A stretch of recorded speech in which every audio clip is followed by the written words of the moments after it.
Subscribe to our channel and press on the bell icon so you don't miss out on our newest uploads.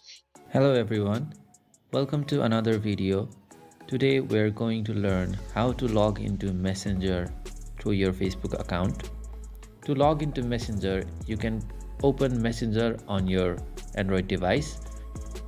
Then in the login screen of Messenger, you need to type in your Facebook login details. And when you press login,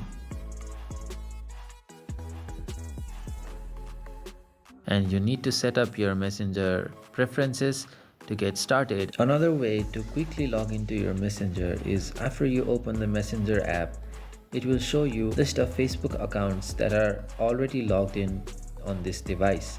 If you see your account, press on it and you can either save your login info or you can skip it. I'm going to skip it for now, and you are then again directed to the main screen of the Messenger app. In this way, you can log into your Messenger using your Facebook account. If you found this video helpful and informative, don't forget to drop us a like, and we'll see you in the next one. Thank you for watching.